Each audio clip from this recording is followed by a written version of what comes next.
Selamat sore, Ibu Bapak yang telah bergabung dalam pembinaan parenting pada sore hari ini. Selamat sore.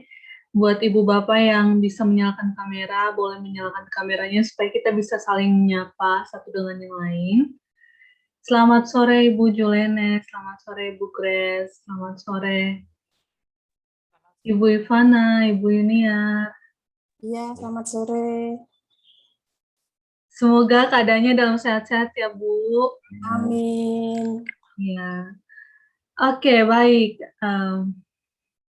Bapak Ibu sekalian, pada sore hari ini kita akan bersama-sama mengikuti sesi Bina Parenting bersama Pendeta Riani Sumarjat. Tapi sebelum memulai, saya meminta kesediaan dari Pendeta Hendra untuk menuntun kita di dalam doa. Baik, makasih Kak Kesia. Selamat sore rekan-rekan dimanapun rekan-rekan berada. Selamat malam buat rekan-rekan di Papua. Dan hari ini kita akan memulai rangkaian perjalanan cukup panjang nih.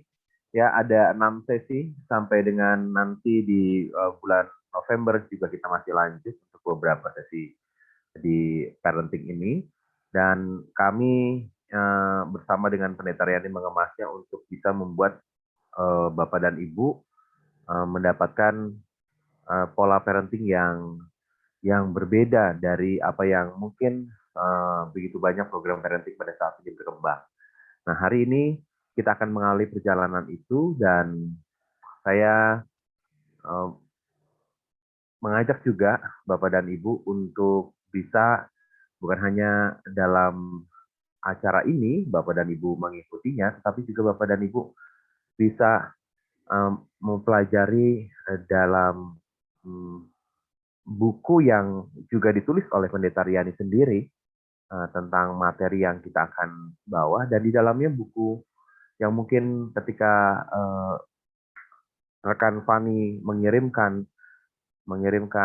link dari pertemuan kita ini, ruang pertemuan kita, rekan Riani juga memberikan link buku yang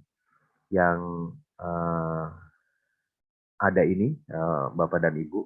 Dan di dalam bukunya itu kita akan ada beberapa lembar kerja kita. Jadi sebagai orang tua kita bisa menuliskan proses satu persatu dari pelajaran yang ada. Ini ada 10 kisah perjalanan pelajaran parenting. Dan di dalamnya kita bisa kasih beberapa refleksi di dalam buku itu. Jadi ini kayak buku diary-nya kita untuk proses parenting yang tentunya akan berubah dalam pola yang baru begitu ya. Nah, Bapak dan Ibu juga setelah 6 kali pertemuan ini, kita juga akan lanjut dengan pertemuan 6 sesi lagi ya. Jadi ini adalah sesi yang pertama begitu. Nanti di tahun yang baru di Januari kita akan kembali melanjutkan untuk proses selanjutnya supaya kita bisa makin kaya nih ya untuk pola parenting kita ya. Dan saya pikir kita akan juga bisa menggunakan pola yang ada ini supaya rekan-rekan yang juga yang melayani di sekolah, melayani di sekolah minggu begitu, rekan-rekan juga tetap bisa mengembangkan pola parentingnya. Jadi ada beberapa rekan yang pada saat ini bergabung, ada rekan-rekan yang belum menikah, rekan-rekan yang masih berdua dengan pasangannya masih Tuhan tidak memberikan anak atau belum memberikan anak, tapi ini tidak ada masalah. Supaya pengetahuan parenting yang kita akan sampaikan ini bisa juga dipahami oleh banyak orang dan itu membuat seluruh perjumpaan dengan anak-anak bisa menjadi lebih maksimal. Nah, saya pikir itu hal-hal yang penting kita sadari sehingga proses kita nanti bisa berjalan dengan baik ya. Mari kita berdoa, saudara-saudara. Mari kita berdoa.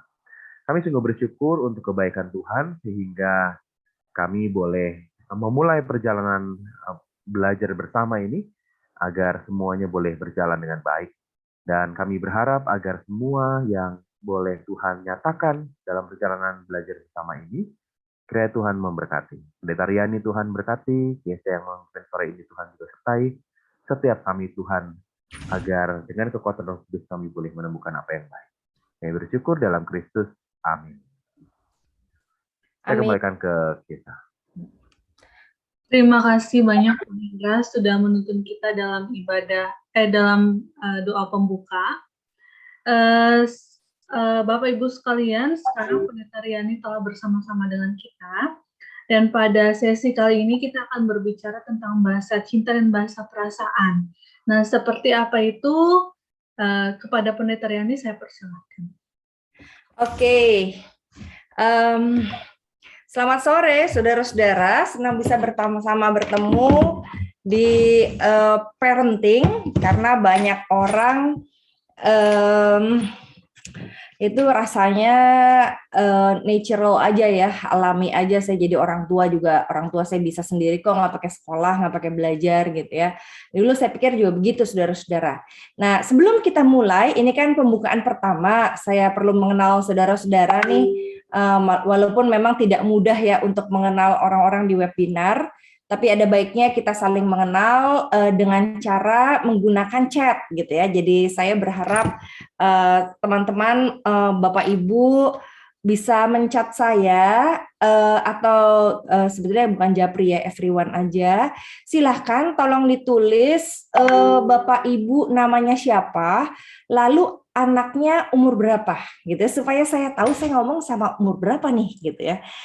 Boleh silahkan dalam waktu yang sangat terbatas kita tolong di chat kalau ada Bapak Ibu yang berkenan untuk ya, sambil kayaknya saya mesti ganti kacamata, soalnya kacamatanya sekarang udah ada 2 untuk dekat sama jauh. Sebentar ya, sambil ya saya baca usia 7 dan 5 tahun. Oke, terima kasih. Ada yang usia 5 tahun, wah ada yang 19, berarti remaja nih ya. Ada yang 19, ada yang 6 tahun, 8, 5 berarti SD, lalu 15 tahun ini remaja, wah oke. Jadi ya itu remaja, lalu 12 tahun, ya yang lain silahkan.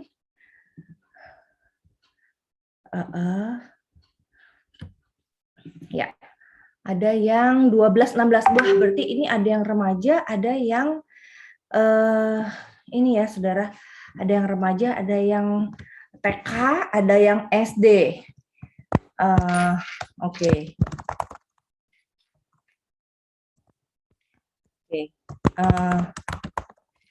Ada lagi, ada yang 10 dan 9, terima kasih. Oke. Jadi terima kasih. Ya. Ada yang 10 dan 9. Oke. Ya. Jadi ini parenting pertama kita. Oke, terima kasih untuk Bapak Ibu yang sudah mengisi. Saya mau bertanya kembali, tolong diisi Bapak Ibu setelah jawaban di bawah ini gitu. Wah, dari Tulung Agung jauh sekali tuh ya. Oke, kita bersyukur sekali bisa bertemu di tempat ini, Bapak Ibu, untuk sama-sama belajar. Harapannya Bapak Ibu TOT, jadi bahan ini bisa Bapak Ibu pakai di gereja masing-masing untuk juga mengajak sebanyak-banyaknya teman, saudara untuk belajar gitu ya. Jadi belajar itu penting, kenapa? Karena setelah anak saya sekarang 17 tahun gitu ya, saya pikir, waduh, kalau saya mesti ulang kembali jadi pendeta, jadi orang tua, saya mesti belajar dulu nih sebelum punya anak gitu ya. Karena ternyata membesarkan anak bukan seperti membesarkan ada peliharaan di rumah tuh suruh duduk aja di situ makan, udah kita pikir cuma begitu aja gitu ya, tapi ternyata enggak. Mereka tuh perlu banget disayang, kenapa? Karena kalau dia udah tumbuh gitu ya, udah tumbuh, terus ternyata kenapa ini saya nggak lakukan ya, dia tapi udah kadung tumbuh nih gitu ya. Oke, terima kasih untuk jawabannya. Hari ini saya akan mengajak Bapak Ibu untuk belajar satu hal gitu ya. Jadi tema yang akan saya gabungkan menjadi satu adalah bahasa cinta dan bahasa perasaan gitu ya. apakah Bapak Ibu ada yang sudah tahu tentang bahasa cinta atau bahasa perasaan? Silahkan, apakah udah ada yang tahu tentang bahasa cinta atau perasaan? Bisa pakai icon atau reaction. Bahasa cinta, bahasa perasaan? Silahkan Bapak Ibu. Oke, ya Ibu Diah ya, Kak Diah lah ya, saya panggilnya supaya jangan Ibu semua, saya panggil Kak. Kalau di gereja kami itu semua dipanggil Kak gitu ya, karena supaya awet muda gitu ya. Jadi Kak Diah bilang sudah pernah tahu ya bahasa cinta, bahasa perasaan. Ya betul Kak Marina, bahasa cinta setua hati, perhatian, pujian. Oke, yang saya mau katakan hari ini bukan bahasa cintanya secara detail, tetapi latar belakangnya gitu ya. Jadi terima kasih untuk saudara-saudara yang telah mengisi chat. Nah, ya hari ini tentang bahasa cinta dan bahasa perasaan. Jadi saya mau mengulas dari Ulangan 6 ayat 5 nih. Kalau kakak-kakak tahu, kasihilah Tuhan Allahmu dengan segenap hatimu, segenap jiwamu, segenap kekuatanmu gitu ya. Nah, ini tuh awal dari instruksi Tuhan kepada umat Israel. Jadi kenapa sih suruh mengasihi Tuhan? Karena sebelumnya Tuhan sudah mengasihi mereka. Jadi jangan pernah lupakan pengalaman Israel itu keluar dari tanah Mesir, penjajahan di Mesir, terus ketemu dengan laut Teberau, lalu Tuhan belah dua itu laut sampai kalau bawa handphone kali bisa selfie di di tengah-tengah laut gitu ya. Nah, lalu mereka lapar dikasih mana, mereka marah-marah sama Tuhan minta daging dikasih hujan burung puyuh gitu ya. Lalu mereka mengalami bagaimana pemeliharaan Tuhan lewat tiang awan dan tiang api, sampai akhirnya mereka sampai di gunung Tuhan dan Tuhan bilang, nih ya sudah banyak kasihku, maka kasihilah Tuhan Allahmu. Gitu ya. Nah itu sebabnya kasihilah Tuhan Allahmu dibandel dengan sebuah perintah, kamu harus ngajarin berulang-ulang nih. Di mana? Kalau lagi di sofa, nonton-nonton TV, sambil main gadget, kalau ada di pesawat, di bus atau di beca, kalau lagi tidur-tiduran gitu ya, sambil nungguin makan malam, atau saat bangun pagi, saat buka jendela. Jangan lupa kalau kasih tanda di kalung, di gelang, di tembok rumah, di pintu rumah gitu kan ya. Berikan tanda bahwa orang tua mengasihi Tuhan. Wow, ini message-nya kan jelas banget ya kakak-kakak. Tapi herannya, orang tuh suka memberikan message ini secara keliru kepada anaknya. Lihat tuh Alkitab, kan bilang harus diulang-ulang. Jadi mami sudah bilang jangan lupa jemur anduk gitu ya. Udah marah-marah tuh maminya suruh jemur anduk, katanya berulang-ulang kata Alkitab gitu ya. Jangan ambil satu potong berulang-ulangnya aja. Ulang-ulangnya itu bukan untuk jemur anduk, Mam. Bukan supaya cuci piring, bukan supaya anak itu belajar secara teratur atau disiplin lipat tangan tutup mata berdoa.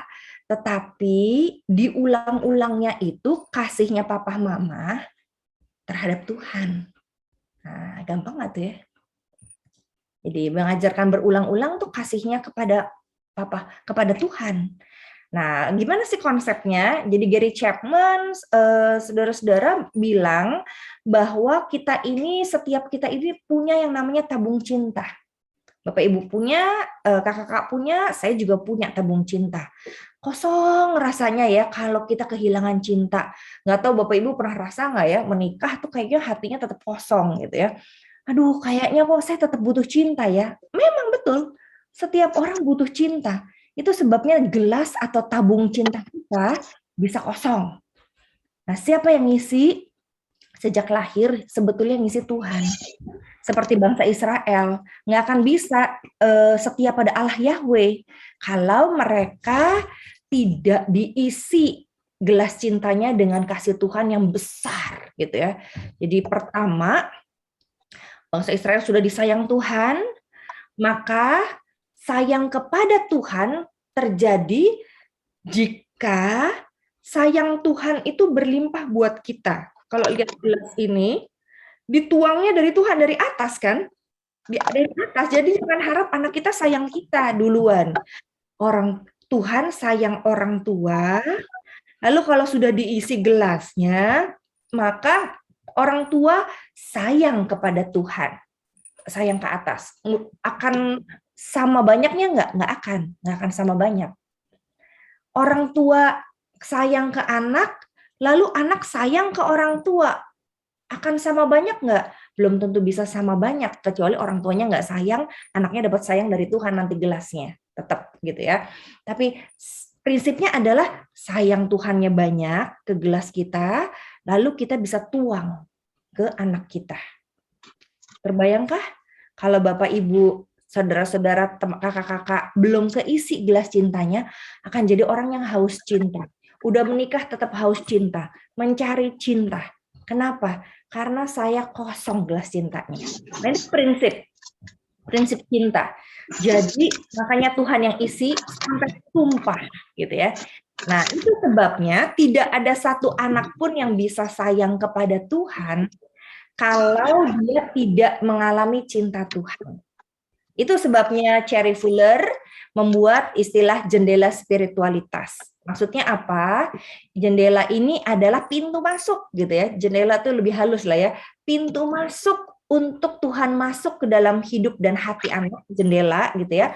Masuk ke hati anak supaya semakin banyak cinta Tuhan yang masuk. Nah, caranya supaya anak bisa mengenal Tuhan, ini spiritualitas kan cara mengenal Tuhan ya, mengenal Tuhan. Nah, gimana caranya supaya anak tuh bisa kenal Tuhan, bisa hidup buat Tuhan gitu ya, sepenuh hati, sampai besar nanti kita mau dong ya, anak kita nanti tuh mencintai Tuhan, ikut Tuhan, nikah sama orang yang mencintai Tuhan juga. Gimana sih ngajarinnya gitu ya? Ngajarin yang pertama adalah, nah ini seringkali kita lupakan. Setiap kita, bahkan anak-anak kita, perlu punya pengalaman yang sangat banyak enjoying God. Apa itu enjoying God? Enjoying God itu adalah menikmati cinta Tuhan melalui berbagai cara. Ya. Nah, ini kita simulasi dulu ya. Kita simulasi lagi. Tolong kakak-kakak tulis di chat gitu ya. Bagaimana kakak-kakak menikmati kebaikan Tuhan. Saya menikmati kebaikan Tuhan kalau saya bisa makan enak, misalnya gitu ya. Makan babi yang panggang babi yang enak, aduh gitu ya. Kemarin saya tuh diajakin sama teman saya ke kota, jauh banget sebetulnya kota tuh dari rumah saya, dari Lebak Bulus. Cuma makan dengkul babi, ya ampun, saya bilang apa enaknya ini ya gitu ya. Tapi dia bilang aduh seneng banget ditemenin gitu ya, rame-rame beberapa keluarga gitu ya. Tentang PPKM mulai longgar gitu ya, makan dengkul babi sampai kota gitu ya. Itu dia bilang wow, dia enjoying God tuh makan itu. Kita makan iga babi yang panjang gitu ya. Itu enjoying God. Ada orang yang menikmati Tuhan dengan makan enak. Nah, Bapak, Ibu, kakak-kakak menikmati Tuhan dengan cara apa? Silakan. Enjoying God dengan cara apa ya? Jadi mari kita interaktif supaya kita bisa juga menolong anak-anak kita untuk bisa nanti enjoying God. Kalau orang tuanya nggak nulis, nggak berinteraksi, nanti susah kebukanya. Oke, naik gunung. Wah, ini berarti enjoying God melalui alam. Menikmati suasana pagi hari dari apa? Kesegaran pagi, Kak Kaita? Dari udara atau dari apa tuh pagi hari? Kaita, silakan.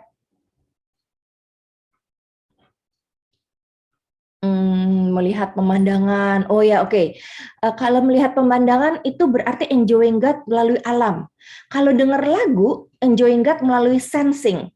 Kalau cerahnya pagi melalui alam. Keluarga sehat berarti melalui helper atau relationship. Menikmati Tuhan, mendengar musik, sensing, gitu ya, melalui telinga. Nah, kebanyakan menikmati Tuhan, enjoying God melalui udara, melalui alam. Oh, makan minum enak, ya, melalui ada spiritual helper namanya. Kalau menyapa orang helper, mendengarkan lagu sensing. Saat merasa sehat dan kumpul bersama, ya.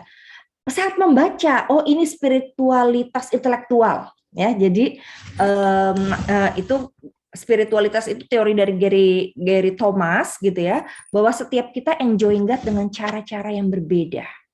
Waktu saya sendiri dan mengingat kembali kebaikan Tuhan, ini namanya kontemplasi. Spiritualitas kontemplasi itu dia maunya menyendiri aja, menghitung kebaikan Tuhan sedikit demi sedikit gitu ya. Nah, jadi tiap orang cara enjoying God-nya beda. Nah, kalau kakak-kakak melihat gitu ya, ada kerukunan komunikasi dalam rumah tangga, oke, berarti ini helper gitu ya. Nah, kalau kakak-kakak lihat ada kurang lebih Gary Thomas bilang ada 9-10 cara gitu ya. Orang bisa enjoying God beda-beda kan. Ada yang baca buku, ada yang dengerin lagu, ada yang kalau bisa mencium wangi-wangian gitu ya, itu dia bisa enjoying God. Nah, kalau beda-beda, kebayang nggak? Anak kita juga menikmati Tuhan beda-beda loh. Jadi kalau sama semua suruh depan Zoom, ibadah seminggu sekali 1 jam, lalu dengerin kakaknya ngomong 1 jam di Zoom, tapi nggak merasa asik, mereka bukan enjoying God, itu mereka tersiksa. Nah, ini tantangan buat kita. Bagaimana mereka ibadah tapi enjoying God? Bagaimana mereka punya orang tua, kenal Tuhan Yesus, bisa ngobrol sama Tuhan Yesus, tapi enjoying God? Ada orang tua yang nggak tahu gimana cara ngajarin anak berdoa. Jadi anak umur 2-3 tahun gitu ya, suruh duduk diam, lipat tangan, tutup mata, terus orang tuanya lama banget doa sampai ditinggal main sama anaknya, ditinggal lari-lari gitu ya. Nah, hati-hati ini Bapak Ibu. Mereka bukan enjoying God, malah merasa bahwa kekristenan itu menghukum mereka untuk duduk diam. Apalagi banyak anak-anak kinestetik. Tahukah Bapak Ibu bahwa berdoa itu sambil nyetir juga bisa? Atau di kamar mandi, sambil mandi, bisa kita ngobrol sama Tuhan. Kenapa anak-anak mesti dipaksa duduk diam, lipat tangan, tutup mata, dan berada di depan komputer selama 1 jam lebih? Nah, ini sebuah tantangan, bukan berarti saya mendukung tidak sekolah minggu, bukan. Tapi harus cari cara, gimana caranya enjoying God, gitu ya. Anak-anak kakak-kakak juga ada yang enjoying God dengan mendengar memuji nama Tuhan. Nah, ini kan mendengar memuji nama Tuhan atau dengarkan lagu bisa enjoying God-nya lewat misalnya di mobil nyetir gitu ya. Terus itu kita dengar suara Tuhan loh kalau dengerin musik gitu ya. Kalau kita dengerin musik sambil makan, sambil sikat gigi, sambil lari pagi, sambil angkat barbel gitu ya. Nah, itu kita dengar suara Tuhan. It means enjoying God bisa dengan berbagai cara sehingga anak senang. Anak senang dan itu cara Tuhan memberikan pesannya. Nah, kalau mereka sudah enjoying God gitu ya, baru tuh mereka bisa loving God. Kalau nggak enjoy God, susah dia cinta. Ini juga terjadi pada orang tua. Setelah dia loving God, baru dia bisa following God. Jadi kalau kita suruh trust and obey, and there's no other way to be happy in Jesus but to trust and obey. Itu udah nomor 3, kakak-kakak. Jadi kalau anak-anak disuruh trust lagi, tapi nggak enjoy sebagai orang Kristen, hati-hati. Mereka belum tentu menikmati kekristenan. Malah nanti yang ada kucing-kucingan. Udah tidur aja mendingan gitu ya. Masak aja deh sambil dengerin ini kebaktian gitu. Udahlah males lah gitu ya. Nah, kalau sudah following God, baru mereka bisa serving God. Bisa nggak kalau mereka dibalik nih Cherry Fuller gitu ya. Cherry Fuller bilang satu-satu, masuk satu jendela ke jendela yang lain, terus ke jendela yang lain lagi gitu ya. Baru bisa. Nah, bisa nggak tiba-tiba anak disuruh serving God? Bisa. Tetapi serving God dalam rangka mereka enjoying God. Jadi kalau serving God-nya aja udah dipaksa, terpaksa, marah-marah, kesel, jadi nggak enjoying God kan? Nanti tidak jadi berkat pelayanannya. Itu yang terjadi kalau orang pelayanan, enggak saya nggak mau pelayanan, tahu pelayanan tuh ntar dimarah-marahin, nggak berharga, terus disalah-salahin juga sama orang gitu ya. Itu karena dia belum melewati fase enjoying God dan loving God. Sehingga serving God-nya itu terpaksa dan merasa menderita. Gitu ya. Jadi perlu perjalanan untuk menikmati Tuhan dulu sebanyak-banyaknya untuk anak gitu ya. Nah, orang tua yang ngasih nih. Pertanyaan dari Bu Marina. Bagaimana ya kita orang tua guru di sekolah mengajak anak berdoa duduk tenang, lipat tangan tutup mata, anak kinestetik. Jadi kadang maksa anak saat doa, apakah ada solusinya? Kadang-kadang berdoa model kinestetik, Kak Marina. sehingga anak-anak juga bisa berdoa dengan enjoy, gitu ya. Dan berdoanya nggak perlu lama-lama, yang penting kan God's message-nya. Kalau doanya doa syafaat kayak pendeta di kebaktian umum, maka ditinggalin sama anak-anak, nggak ngerti itu ngomongnya apa, gitu ya. Jadi sedikit-sedikit kayak makan itu kan, anak bayi kan makannya kan 1-2 sendok, 2-3 sendok mulai, gitu ya. Makan MASI ya, MPASI itu mulai disapih gitu ya, itu kan makannya sedikit-sedikit dulu, mulai dari bubur gitu ya. Nah sama anak-anak juga berdoa tuh, dia tahu hanya dengan dia bilang terima kasih Tuhan Yesus untuk makanan ini, amin. Udah itu berdoa. Yang penting dia menyapa Tuhan sebelum makan. Nanti kalau udah terima kasih Tuhan Yesus untuk makanan ini, tambah lagi kalau udah setahun, 2 tahun, tambah lagi gitu ya. Jadi kalau di TK, anak-anak TK gitu ya, biasa berdoa pendek aja. Bahkan kadang-kadang melalui lagu. Ceritakan padaku tentang Yesus yang penuh lemah lembut gitu ya. Nah, itu sambil berdoa mereka melakukannya. Nah, kalau mereka sudah tahu, kalau Bapak Ibu, kakak-kakak sudah tahu nih ya, oh iya ya ada flow-nya ya ternyata, supaya anak-anak nggak terpaksa nih kenal Tuhan Yesusnya. Yang kedua, pesannya apa? Kedua adalah yang diajarkan bukannya instruksi atau nasihat kakak-kakak. Yang diajarkan adalah, yang ditularkan adalah cinta orang tua kepada Tuhan. Gitu ya. Jadi yang diajarkan tuh cinta kita tuh gimana sih? Bukti bahwa kita cinta sama Tuhan itu. Jadi anak enjoy dan bisa imitating orang tuanya.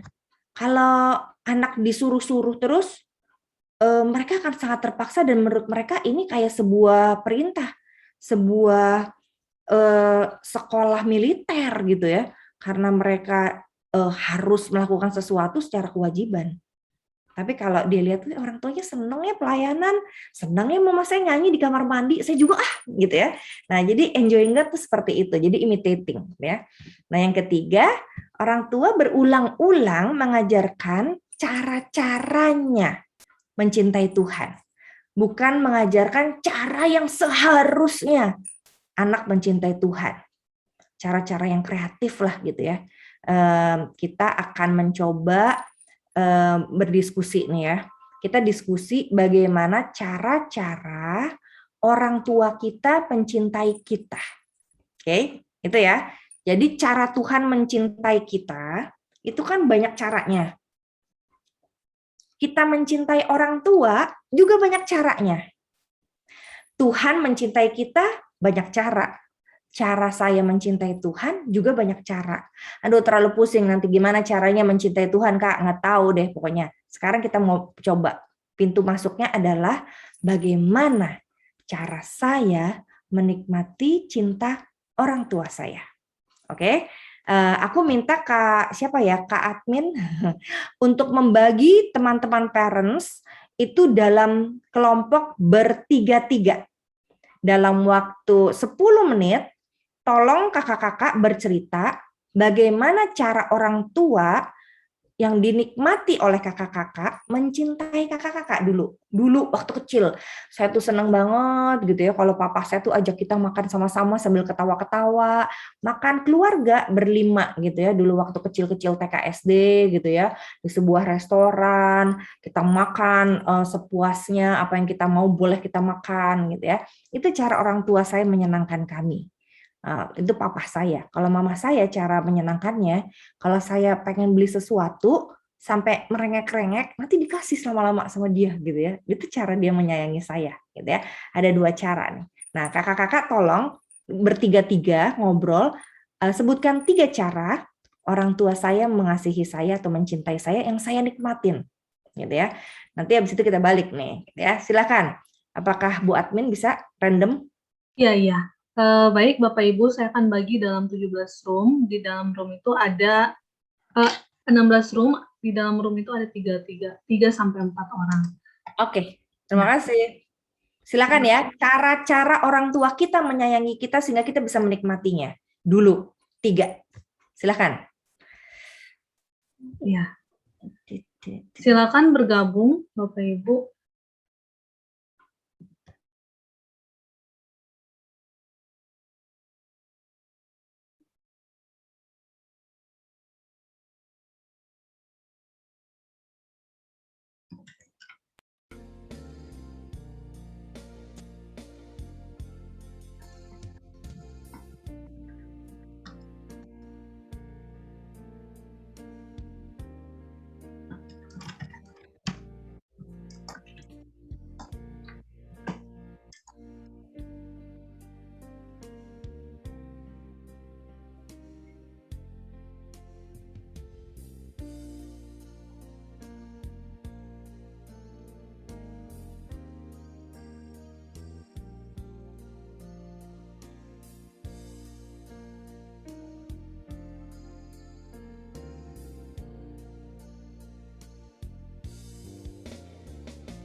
Bapak Ibu yang masih berada di main room boleh ke breakout room untuk berdiskusi bersama. Untuk Pak Gatot, Bu Aicin, silakan bergabung ke main room, ke breakout room. Terima kasih.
Halo Bu Ita, apakah ada yang bisa dibantu?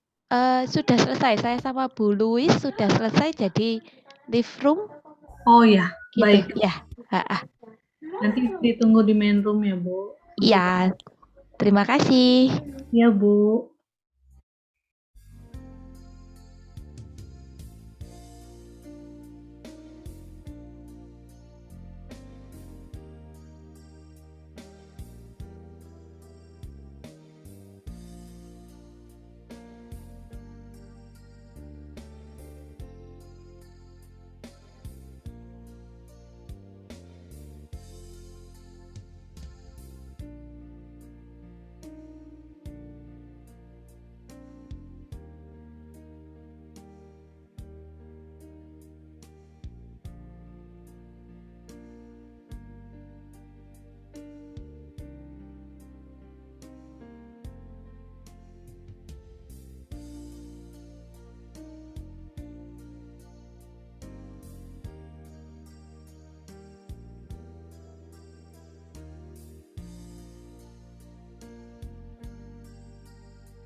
Ternyata ngobrol-ngobrolnya udah selesai.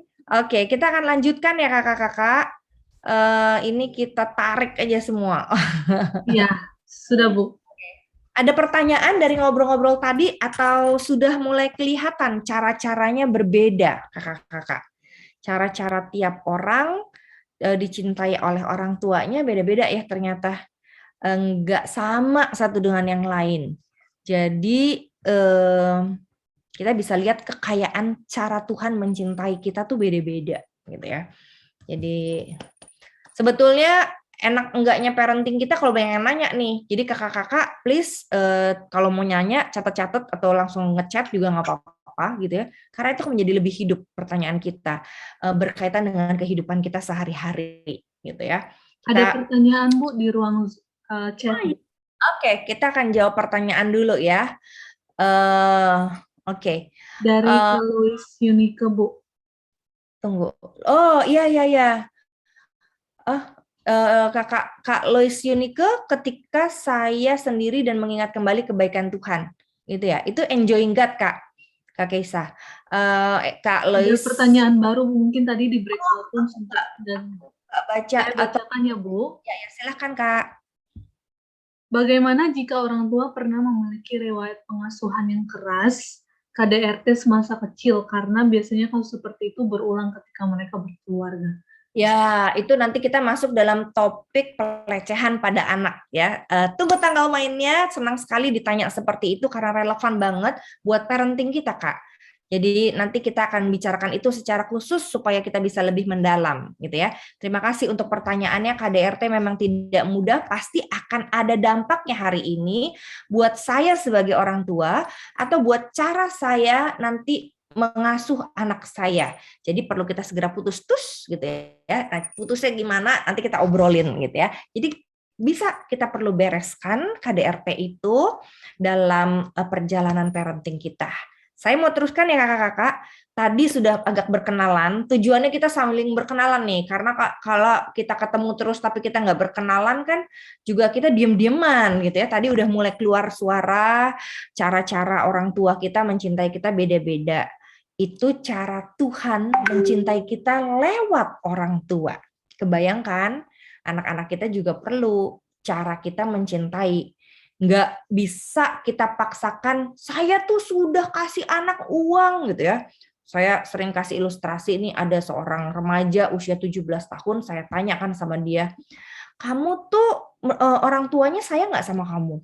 Nah, terus dia jawab, ya I think my parents loves me, katanya gitu. Saya pikir orang tua saya sih pasti sayang sama saya ya, gitu ya. Tapi saya bilang gini, jangan pakai pikiran, pakai perasaan.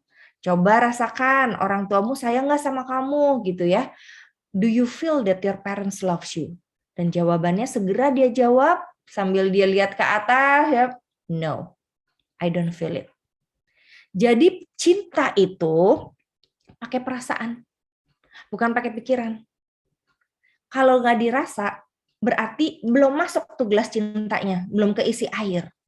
Nah, ini yang tidak mudah kakak-kakak. Kalau kita punya anak, kita pikir kita sudah sayang dia, tapi dia tidak rasa orang tua sayang sama dia. Harus rasa, nggak bisa. Rasa itu kan bicara sesuatu yang tidak bisa dipaksakan di dalam hati. Nah, sehingga kita perlu belajar caranya. Saya ingat banget tuh saya pernah bertemu satu laki-laki gitu ya. Terus dia menyatakan satu kalimat. Saya bilang, saya nggak ngerti kamu ngomong apa itu. Gitu. Oh, itu bahasa ibu saya katanya. Artinya apa? Artinya aku sayang sama kamu, kata dia gitu ya. Saya bilang, aduh saya nggak ngerti, maaf, itu nggak rasa, itu nggak terasa, saya bilang gitu. Nah, bahasa cinta itu perlu rasa. Saya nggak tahu kakak-kakak itu seneng dibilangin sama pasangan, orang tua, anak, mami, papi, aku sayang mami, papi, atau I love you, mom. Saya nggak suka kalau dibilang I love you, mom. Kenapa? Karena saya nggak rasa. Tapi kalau ada orang bilang, aku sayang sama kamu. Bahkan sayangnya tuh sambil megang gitu. Wah, itu kayaknya rasa deg-degan banget gitu ya. Nah, itu namanya bahasa cinta. Setiap kita punya bahasa yang berbeda gitu. Untuk menyatakan dan merasakan cinta. Nah, cinta Tuhan katanya hadir melalui 5 bahasa. Bukan hanya bahasa Inggris, bahasa Indonesia, bahasa Jawa, bahasa Prancis, tapi ada yang namanya bahasa cinta. Bahasa cinta itu ada act of service, tadi Kak Marina sudah sebut, ada hadiah, ada sentuhan fisik, ada waktu berkualitas, ada kata-kata yang membangun. Nah, saya mau sebutkan ya, apa saja sih hadiah itu. Jadi kalau ada kakak-kakak yang bilang gini, aku tuh suka banget kalau orang tuaku tuh sering kasih uang jajan ke aku. Dan tiba-tiba aja ditambah uang jajannya gitu ya. Anak saya tuh suka bilang gini, Mami ini kan udah tanggal 1 ya Mami, katanya gitu ya, kode tuh kode. Kode bahwa itu uang jajan mesti ditransfer gitu ya. Nah itu hadiah, berarti anak itu bahasa cintanya melalui hadiah. Jadi setiap bulan sekali tuh saya tuh pasti kayak mikir kasih apa ya. Dan hadiah itu bukan transaksi dagang loh kakak-kakak. Jadi kalau kita bilang gini, nanti kalau dapat 100, Mami pasti kasih hadiah atau kasih uang 10.000. Itu bukan bahasa cinta. Itu dagang, Mami. Itu dagang, Papi. Kalau dagang nanti dibayar sama anaknya kalau mereka udah besar gitu ya. Kalau cinta itu diberikan dengan hati tanpa alasan macam-macam kecuali satu, aku sayang kamu. Aku kasih oleh-oleh gitu kan ya, tanda kasih nih ya, oleh-oleh. Tanda kasih untuk dikenang, oleh-oleh kalung ini aku kasih karena aku ingat ini simbolnya kura-kura kata mamaku gitu ya. Ada anaknya di dalamnya. Artinya long lasting life, hidup yang panjang gitu ya. Ya berharap saya hidupnya panjang nggak pendek gitu kan ya. Nah, itu tanda kasih yang untuk dikenang. Anak-anak yang love language-nya hadiah, dia suka yang dikenang. Jadi kalau dia koleksi sepatunya waktu bayi, koleksi pensil dari teman yang udah patah gitu ya, jangan dibuang kakak-kakak. Kenapa? Karena itu tanda cinta. Sama, nanti kakak-kakak tinggal pikirin tanda cinta apa ya. Dia suka tuh tandanya hadiahnya dikasih kata-kata. Misalnya, anak saya bilang gini, Mami aku nggak akan copot kalung ini. Kenapa? Karena kalung ini dari papi. Ada salibnya kata papi, Tuhan Yesus tidak akan pergi dari kamu, Dek. Seperti kalung ini ada di lehermu terus, katanya gitu ya. Nah itu hadiah, itu berkesan karena dikenang dan istimewa. Nah biasanya si anak-anak yang suka love language-nya hadiah itu menerima semua pemberian karena dia suka sama pemberinya. Jadi aku sayang sama kamu, Dek, maka aku kasih ini, disimpan sama dia ininya karena berkesan sama dia si pemberinya. Ya hadiahnya nggak dipakai main nggak apa-apa, pokoknya dikoleksi, tapi berkesan dia tahu historinya apa, gitu ya. Nah, buat kakak-kakak yang anaknya suka hadiah, jangan bilang dia matre. Kenapa? Karena sesungguhnya itu cara dia tahu bahwa kita sayang sama dia. Gimana dong dia minta-minta terus? Kalau dia haus, dia akan minta terus. Kalau dia sudah cukup, udah tumpah nih gelas cintanya, dia akan stop. Kalau haus berarti kurang. Kalau kurang berarti kakak-kakak perlu menarik perhatian tambahan. Nah, yang paling sulit sebetulnya, kalau yang kita punya uang gitu ya, cukup uang, yang sulit adalah sebetulnya kita beri waktu berkualitas. Kalau waktu berkualitas itu pastinya bukan berantem, gitu ya. Berantem itu bisa membocorkan gelas cinta, tapi tertawa bersama. Pokoknya dalam satu hari nih, anak-anak yang waktu berkualitas itu sangat membutuhkan tertawa bersama. Senang bersama, berbunga-bunga bersama, menangis bersama, pokoknya semua bersama. I feel you, aku merasakan yang kamu rasa. Dan ngobrol personal. Anak saya tuh suka bilang, Mami sekarang udah kita ngapain gadget deh, kita ngobrol aja gitu. Dia suka sekali kalau setiap kali saya jemput dia dari sekolah. Maka dia sangat merindukan masa-masa sekolah, satu-satunya yang dia rindukan tuh karena setiap kali pulang sekolah saya jemput dia gitu. Dan kita ngobrol 1,5 jam kira-kira di perjalanan atau 1 jam gitu ya, untuk ngobrol yang ketawa-ketawa gitu, bercanda-bercanda gitu, itu senang. Nah kalau kakak-kakak nggak beri waktu itu, kayak makan nasi 3 kali, nanti dia lapar cinta gitu ya. Jadi ingat bahasa cinta itu diberikannya tuh kayak orang makan nasi. Kalau udah kelaparan ya kita mesti kasih lagi gitu ya. Nah, salah satu waktu berkualitas adalah bilang I feel you. Aku merasakan yang kamu rasa kok gitu. Aku merasakan yang kamu sedang sedihkan. Mami aku lagi jatuh cinta. Oh ya, orangnya kayak apa, Dek? Gitu lah. Gitu waktu berkualitas kita ngobrolin seperti itu. Nah, menerima tawaran bermain. Kalau kakak-kakak anaknya masih di bawah TK di SD gitu ya, kan mereka suka pengen main bersama tuh sama papahnya atau mamahnya. Nah, kita bisa tuh kasih mereka gitu ya. Waktu bermain mereka yang penting ketawa dulu gitu ya. Mainnya sejam. Aduh, saya nggak betah nih main sejam sama anak gitu ya. Beri kesempatan mereka ketawa dulu sama kita. Itu udah kayak nabung koin. Nabung, udah 1 poin gitu ya. Yang ketiga, kata-kata yang membangun. Kalau kakak-kakak tahu, anak-anak yang bahasa cintanya kata-kata membangun, dia suka sekali mamahnya tuh memberi respon yang tulus. Jadi, wah, kalau sambil main gadget gitu ya, sambil main gadget gini. Mami lihat deh gambar aku, wah bagus, keren banget. Padahal nggak tahu main gambarnya apa, kita nggak tahu ya. Tapi kalau respon yang tulus tuh ada aturannya. Misalnya, coba Mami lihat, wah, kenapa kamu berikan warna merah ya? Merah itu tanda cinta Mami. Wow, iya memang. Senang sekali ngelihat ada tanda cinta di rumah itu, gitu kan ya. Oh iya, gambarnya rumah, kita tahu. Beri respon yang tulus, mengapresiasi pemikiran, perasaan dan usaha atau idenya dia, gitu ya. That's a good idea. Mami, bagaimana kalau kita keliling dunia liburan Desember ini? That's a good idea, gitu ya. Kasih apresiasi dulu. Jangan bilang nggak mikir apa, uangnya berapa, gitu. Wah, itu kata-kata yang menjatuhkan malah membocorkan gelas cinta nanti, bocor gelas cintanya gitu ya. Jadi ide dan pendapatnya perlu diterima. Yang keempat adalah sentuhan fisik. Sentuhan fisik ini kalau sudah remaja gitu ya kakak-kakak, kalau sudah remaja jangan sembarangan dipeluk atau dipegang. Katanya anak saya mesti konsen atau izin gitu ya. Boleh nggak Mami peluk gitu ya. Nah, ini anak-anak yang lagi marah jangan dipeluk. Tapi kalau lagi sedih, frustrasi, baru dipeluk. Dia nggak bisa tuh kalau lagi marah dipeluk. Nanti tambah berontak, dipukul kitanya gitu ya. Jadi ada aturan untuk menyentuh secara fisik. Lalu tanya, kamu suka dihargai, disentuh bagian mana? Jangan asal tempel-tempel tangan aja gitu ya.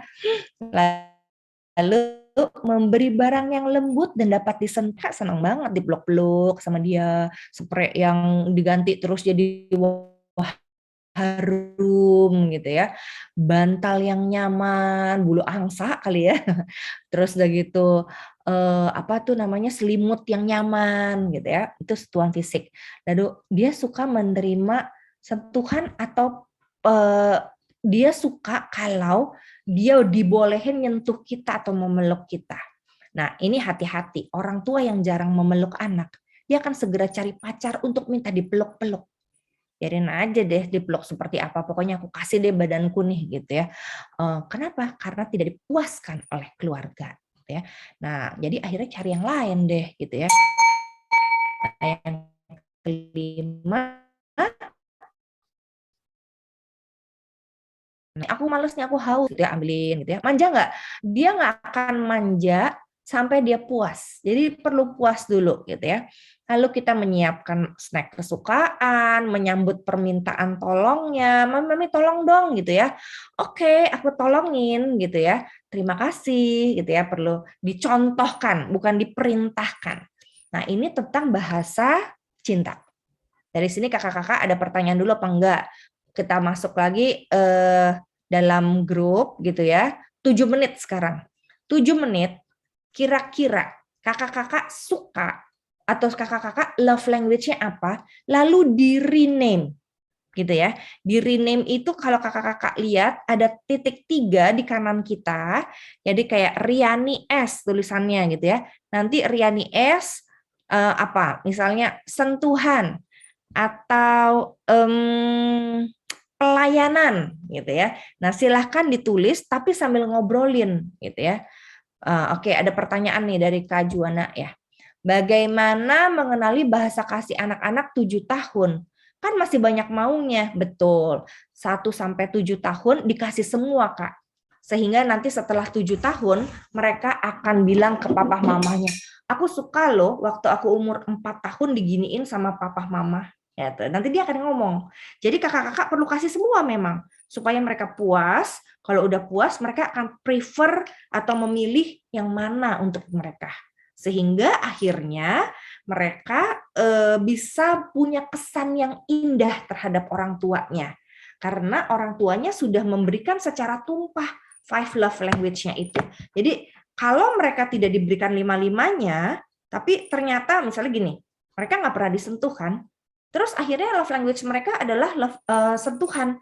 Nanti mereka nggak tahu gimana cara menyentuh yang baik kan dari orang tuanya. Dia akan cari pacarnya. Disentuh apapun pokoknya dia mau. Kenapa? Karena dia butuh dan orang tuanya nggak pernah kasih gitu.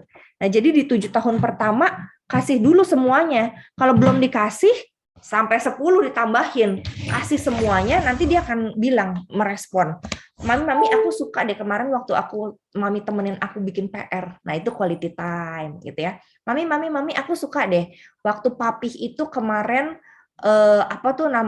WhatsApp aku kasih video, terus udah gitu videonya ada yang seperti aku alami gitu ya. Nah itu kata-kata yang membangun gitu ya.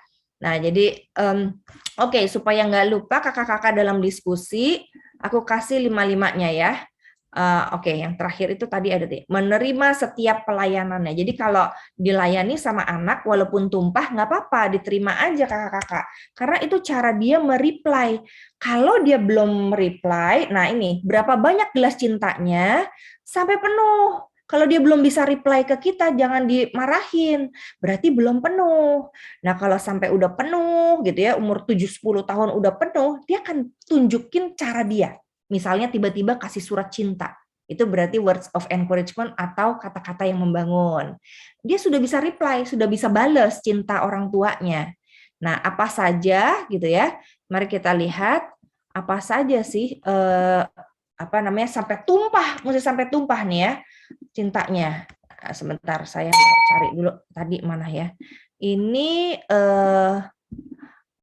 kita akan berdiskusi kira-kira orang tua itu love language-nya apa nih gitu ya. Dari 5 ini. Saya apa? Acts of gift, sentuhan fisik, waktu. Nah, ini bisa dilihat dari sharing tadi. Papa mama saya tuh pernah kasih saya uang atau sering kasih saya uang jajan. Berarti apa? Gift, gitu kan. Nah, coba tebak-tebakan sama berdua-dua sekarang deh, supaya nggak lama diskusinya 7 menit gitu ya, atau 5 menit dulu Kak Kesa, 5 menit tapi berdua-dua gitu ya. Silahkan menemukan apa love language kita. Baik, Bapak Ibu, saya akan membuat room. Oke, silakan masuk ke roomnya masing-masing. Kalau ada yang bertiga nanti saya pindahin ke berdua. Oke.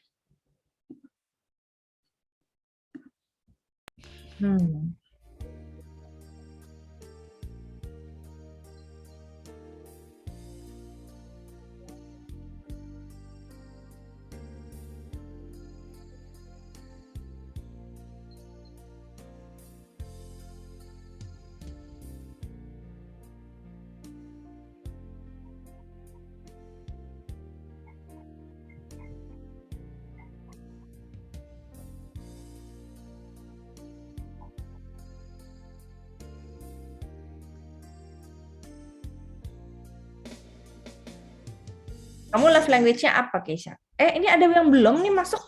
Iya, Bu. Ada yang bilang mereka lagi di gereja gitu, Bu. Jadi nggak bisa ikut diskusi.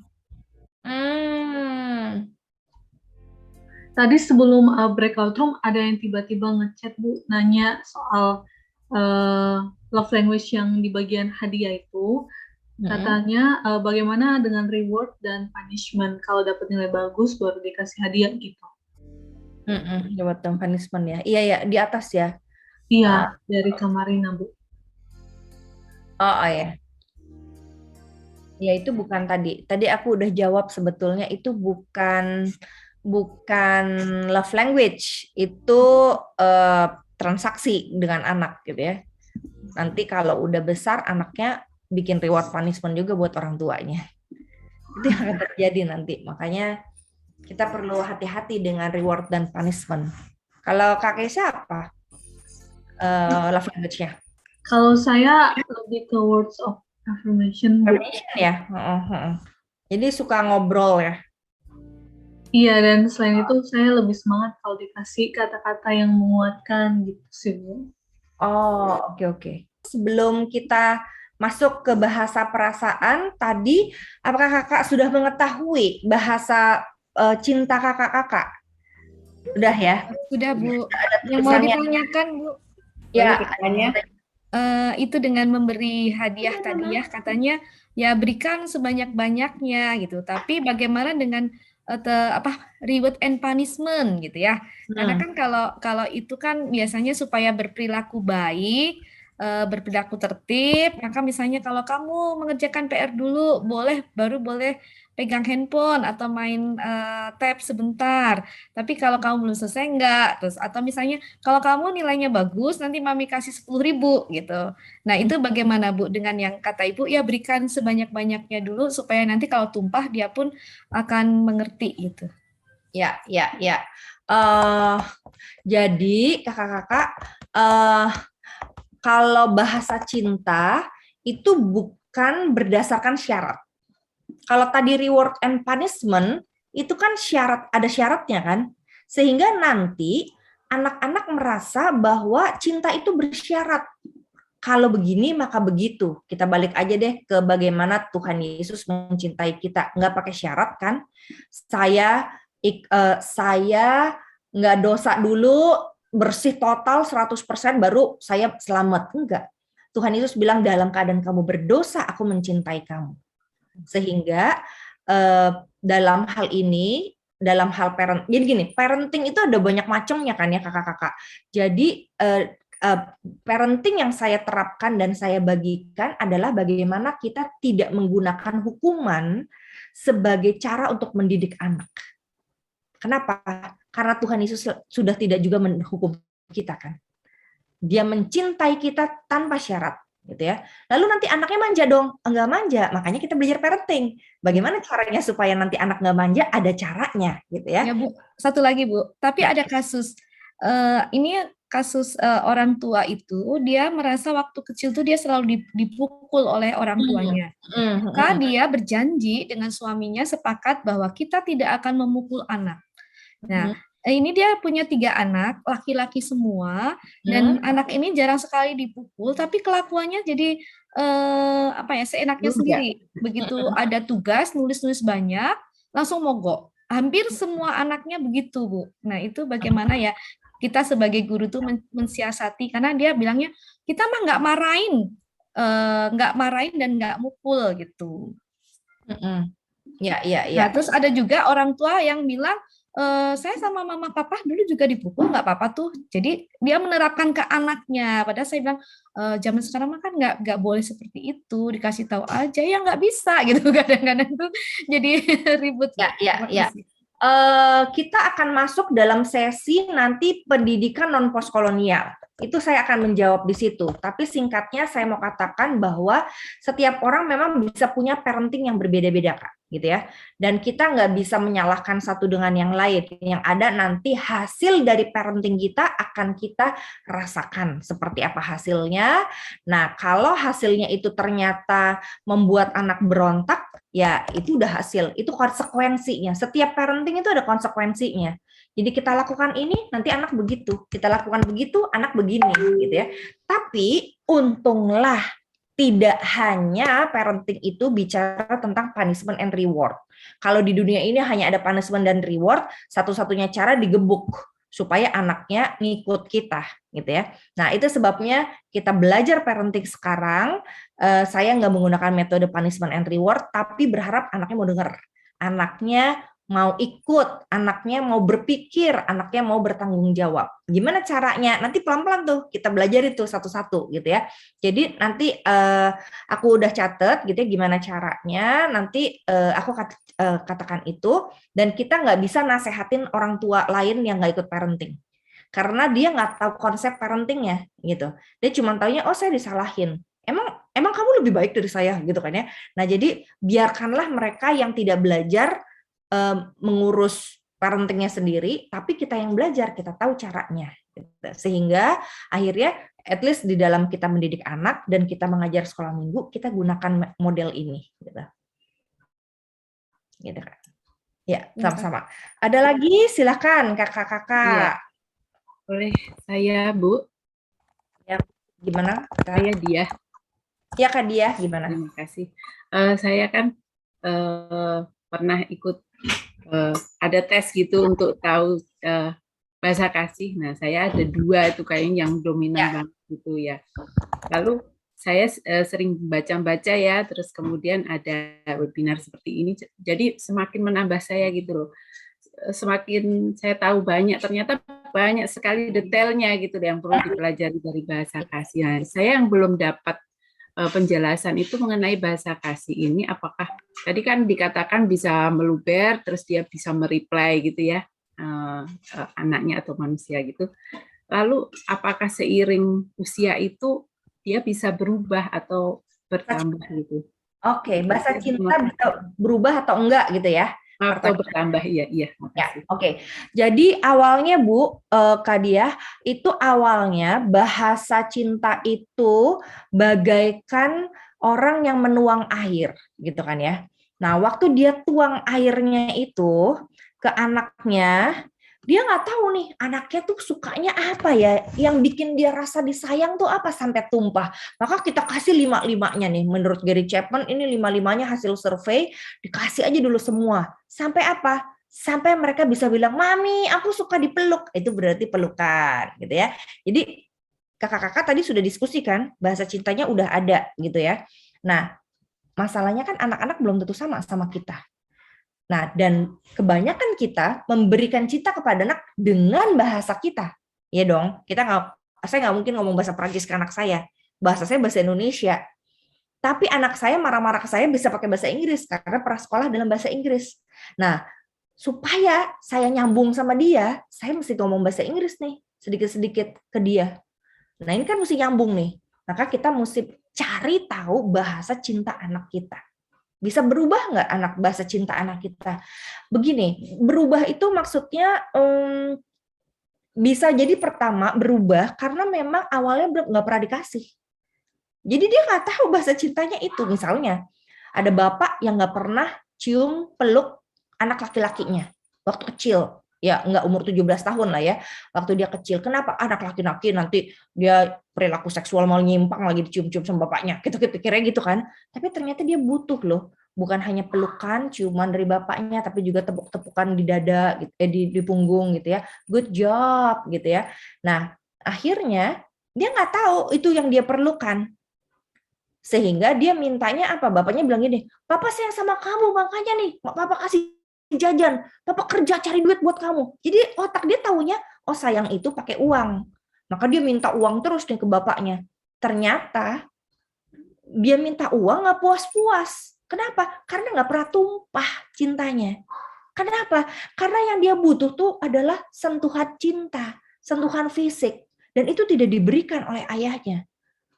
Ada satu anak remaja bilang begini, papa saya tuh lebih sayang sama adik saya, katanya. Kenapa? Karena papa itu suka peluk-peluk cium adik perempuan saya, katanya. Lah kamu laki-laki, kamu masih pengen dipeluk-peluk, umurnya kira-kira 16 tahun gitu ya. Ya enggak sih, cuman dulu juga aku nggak pernah dipeluk. Nah itu, cuman dulu aku nggak pernah dipeluk. Jadi dibutuhkan itu waktu kecil dipeluk. Jadi berubah nggak? Mungkin pada dasarnya tuh tidak berubah, tapi tidak tahu bahwa itu yang dibutuhkan karena belum pernah dikasih. Gitu. Jadi ketidakpekaan kita membuat kita pikir dia berubah gitu. Dia mah maunya duit aja, minta-minta duit terus. Belum tentu itu duit yang dia butuhkan. Sampai situ ya, sampai tumpah. Oke, silahkan yang lain lagi. Tadi PR-nya adalah temukan bahasa cinta anak kita dan berikan itu sampai tumpah. Itu PR gitu ya. PR tuh nggak bakal ditagih sih gitu ya, nggak bakal nggak lulus, tapi itu akan membuat kita berbahagia dan anak berbahagia karena sejak kita belajar parenting kita menerapkan itu dalam seharian. Gitu kakak-kakak, silakan Kak Dita. Selamat sore Bu, saya mau tanya, anak saya yang pertama umur 7 tahun. Nah, dia ini senang sekali sama robot. Jadi mainan Transformers itu dia seneng banget. Nah, sering sekali dia minta dibelikan kan. Jadi terus misalnya kita udah misalnya ulang tahun terus saya belikan. Terus nanti selang beberapa hari atau beberapa minggu, mama aku mau yang model ini, model itu. Jadi dia sampai udah bisa browsing model-model mana nih gitu. Sampai akhirnya saya ajarkan ya sudah kalau mau nabung. Jadi nanti kalau kamu dapat nilai bagus atau kamu melakukan sesuatu yang baik, nanti mama kasih uang untuk kamu tabung gitu. Nah, yang saya mau tanya, hadiah yang dia minta itu apakah memang bentuk dari hausnya bahasa cinta dia? Terus untuk membedakannya itu maksudnya antara memang hanya keinginannya dia aja atau memang itu kebutuhannya dia, Bu, gitu. Nah, terus yang kedua, apakah bahasa cinta itu bisa lebih dari satu? Karena kayak bisa ya, betul. Karena anak saya itu saya melihatnya satu cenderung yang hadiah, yang kedua itu dia kadang-kadang tiba-tiba bisa saya pulang tuh kayak mama peluk gitu, atau nanti tiba-tiba saya pulang mama mau minum apa, atau mama handuknya udah aku siapin ya. Jadi ada beberapa bahasa cinta gitu yang kadang saya lihat gitu. Ya, jadi semakin dia sehat, semakin dia tumpah, semakin dia dicintai dengan cara apapun dia seneng kok. Gitu loh pada prinsipnya. Tapi kalau dia masih belum puas, dia akan meminta dengan bahasa spesifiknya.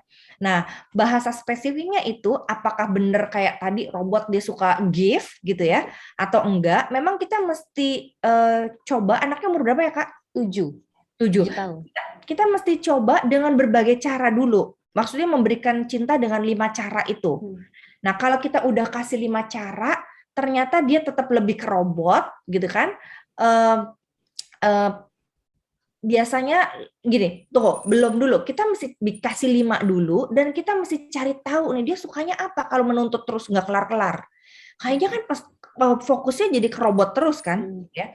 Padahal sebetulnya yang dia perlukan kan kebahagiaan dengan sang pemberi. Kebahagiaan dengan orang yang diajak bicara, gitu kan? Karena manusia pada dasarnya adalah makhluk berelasi. Jadi sebetulnya yang kita perlu upayakan adalah relationship kan. Nah, apakah Ibu Dita ibu bekerja? Iya. Nah, apakah ibu bekerja menyempatkan waktu untuk berkualitas dengan anak? Iya sih. Bikin dia ketawa, main bareng setiap harinya? Iya. Ada ya, ada.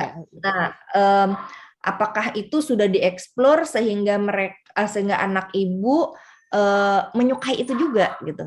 Pengalaman bermain bersama, ngobrol, kata-kata yang membuat good job gitu. Coba-coba lihat mama gimana gitu ya. Sampai dia akhirnya mereply. Jadi reply-nya bukan hanya dalam bentuk pengen beli mainan, tapi reply-nya, ayo mami main lagi, misalnya gitu ya. Atau ayo mami kita masak bareng. Atau ayo mami kita pergi ke sini gitu. Jadi dia mereply setelah diberikan cinta. Nah, bisa dicek setelah memberikan banyak gitu. Jadi coba aja semua gitu. Jadi jangan stuck sampai satu aja itu. Tapi kalau memang dia mau itu diberikan dengan cara nabung, sebetulnya nggak apa-apa juga. Tapi saya lebih suka ya nabung itu bukan sebagai reward, bukan sebagai hadiah. Tapi kayak gini, memang aku mau anakku menabung gitu kan. Jadi sejak SD, SMP aku kasih uang jajan nih gitu. Nah, terus aku kasih tahu nih kayak SMP, uang jajan itu 40% itu perlu ditabung. Kenapa? Kak, supaya nanti, nah ini kasih reason kan, supaya nanti ke depan kamu punya tabungan, bisa punya investasi, bisa kalau mau beli apa-apa atau sakit bisa punya uang gitu. Itu yang dilakukan papi mami gitu. Jadi ditularkan cara menabung dengan memberikan uang bulanan gitu. Kenapa? Karena aku mau kamu belajar menabung. That's it. Karena aku sayang sama kamu. Bukan karena kamu sudah doing something, maka I give you something gitu. Itu kan transaksi kan? Nanti dia motivasinya melakukan sebuah prestasi karena dapat hadiah itu. Padahal hal yang lebih mulia adalah ketika dia ingin melakukan sesuatu karena memang saya mau berprestasi. Dan itu menjadi sebuah identitas saya. Saya suka mencapai itu, bukan karena demi orang tua. Nanti akhirnya keinginan dia untuk melakukan sesuatu hanya karena orang tua, sebatas orang tua.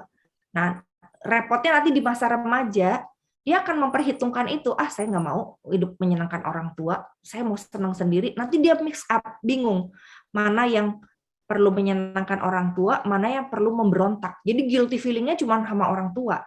Padahal yang kita mau latih nanti di dalam consultant parenting, bagaimana dia bertanggung jawab terhadap dirinya sendiri, bukan pada orang tua.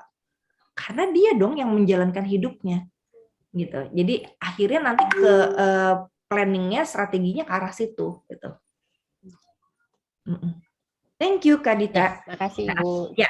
Saya akan lanjutkan setelah kakak-kakak paham bahasa cinta. Kalau yang remaja bisa dengan linknya sudah diberikan gitu ya, bisa tes-tes anaknya, atau dengan pertanyaan sederhana. Coba dong deh kasih tahu mami 10 hal atau 5 hal yang kamu seneng banget mami kasih ke kamu atau mami lakukan ke kamu. Nanti dia bilang tuh, ini saya pernah tes sama anak saya minta dia ngomong 100 hal. Apa yang sudah mami lakukan untuk kamu. 90 halnya adalah semua gift, gitu ya. Nah, at the end ternyata seperti tadi Kak Dila ya, at the end ternyata dia bukan love language-nya gift loh. Saya suruh beli tas nggak mau, beli sepatu nggak mau, sampai jebol juga dilem lagi sama dia. Beli baju, menurut saya perempuan 17 tahun tuh nggak sesedikit itu beli bajunya, tapi dia nggak mau gitu ya. Lalu apa yang dia mau? Oh, dia maunya ini. Kalau gift, dia maunya sesuatu yang mahal, nabung lama, tapi berharga. Ya nggak apa-apa dong. Itu dia jadi kayak Kak Dita diajakin untuk berencana ya, untuk menabung dan melakukan itu. Tapi ternyata dia sukanya tuh kualitas, waktu berkualitas. Dan itu yang saya nggak beri. Makanya akhirnya di umur 17 tahun dia berkomplain gitu. Ya, jadi salah nggak waktu dulu dipikir love language-nya gift? Nggak juga, nggak apa-apa dikasih gift juga. Tapi ternyata ketika waktu berkualitasnya dipenuhi, dia nggak menuntut lagi gift akhirnya. Gitu. Jadi gift itu modus aja tuh untuk menarik perhatian. Jadi yang mana? Ya nggak apa-apa lah, kasih aja semuanya. Tapi kalau dia udah nggak haus, dia nggak akan minta-minta lagi barang atau uang. Gitu. Ini setelah perjalanan 17 tahun ya, menjalani itu. Oke, nah setelah kita tahu love language anak kita, mari kita berikan. Lalu setelah kita memberikan, kita lihat kapan feedback-nya. Itu penting buat nanti pertumbuhan iman di sesi selanjutnya, gitu ya. Kita bicara tentang itu. Nah, selanjutnya kakak-kakak, bukan hanya bahasa cinta yang kita berikan pada anak, tapi tools untuk berkomunikasi dengan anak penting sekali kita tahu ada yang namanya bahasa perasaan. Apa itu bahasa perasaan? Bahasa perasaan adalah bahasa yang kita gunakan agar kita memahami emosi atau perasaan anak. Itu penting banget gitu ya. Kenapa? Karena sebagian konflik batin dan konflik rumah tangga diselesaikan dengan bahasa perasaan. Gitu ya. Nah, jadi mengapa perlu memahami bahasa perasaan? Mari kita lihat. Perasaan yang ada pada diri kita itu tersimpan dari yang disebut dengan amigdala. Jadi di sini nih kakak-kakak, amigdala ya di hijau-hijau ini. Jadi pengalaman apa yang kita alami atau anak alami itu masuk ke sini, tersimpan memorinya, nggak bisa dilupakan. Jadi orang-orang yang bilang udah lupa tuh, itu dia sebetulnya mengubur atau membungkus, tapi masih ada di memorinya. Di alam bawah sadarnya tuh ada di sini. Makanya ada terapi-terapi hipnosis, terapi kinesiologi, pakai pendulum. Untuk apa? Untuk membangunkan si hijau-hijau ini. Nah, ironisnya amigdala atau si hijau ini terisinya pengalaman yang tidak enak. Mengerikan kan? Yang enaknya mana? Sedikit, makin lama makin banyak yang nggak enaknya nih di hijau ini gitu ya. Nah, lalu disimpan nih udah gitu kencang banget di hipokampus bagian memori. Jadi memori kita tuh isinya tuh berkaitan dengan rasa semuanya. Maka berhitung pun perlu pakai rasa, belajar berhitung kali-kalian. Nanti inget tapi nyebelin gitu ya. Inget tapi nyebelin. Musik pakai rasa. Kalau saya tuh nggak sebel banget gitu ya main musik, antara seneng sama sebel karena dulu dipaksa latihan musik sama mama saya. Kata guru saya, harus Bu anak dipaksa. Akhirnya males saya karena dipaksa gitu ya. Saya bayangkan coba saya seneng ya, mungkin saya akan meneruskan itu main musik ya gitu ya. Nah, jadi hipokampus ini memori yang menyimpan pengalaman yang tidak menyenangkan dan sedikit pengalaman yang menyenangkan. Nah, bahayanya kalau anak-anak nggak diajarin cara mengungkapkan perasaan di amigdala dan masuk ke hipokampus, maka nanti makin lama makin tertutup ibarat jalan tol. Kenapa? Karena si memori ini sebetulnya bagian perasaan ini berkaitan dengan namanya cerebral cortex ini. Nah, apa gunanya si korteks? Korteks ini ada jalan tol nih dari amigdala ke korteks. Jalan tol ini berguna untuk kalau saya rasa saya bisa ngomong. Gitu ya. Kalau saya merasakan itu, saya bisa ngomong, bisa mikir. Mikir dulu baru ngomong. Mikir dulu ya biasanya ya. Tapi kebanyakan ekstrovert tuh ngomong dulu baru mikir gitu kan ya. Tapi apapun itu diolah di korteks namanya. Tapi banyaknya nih di amigdala dia stuck. Kenapa? Kalau kita zaman dulu ya, mami bilang stop. Terus diapain sama mami kalau nggak stop? Kakak diapain sama mami, sama papi?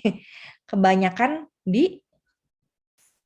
kalau saya sih nggak stop, disuruh stop nggak stop, digebuk sama ibu saya gitu ya. Nah, iya dijewer, digebuk, dibentak, dimarahin, disuruh masuk kamar, time up gitu ya.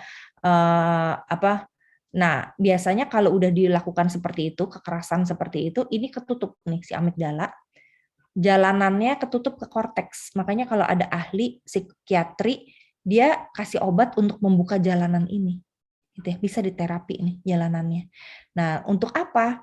Waktu dia rasa sesuatu, dia bisa mikir, dia bisa ngomong, dia sehat ngomongnya. Misalnya, contoh, formulanya begini.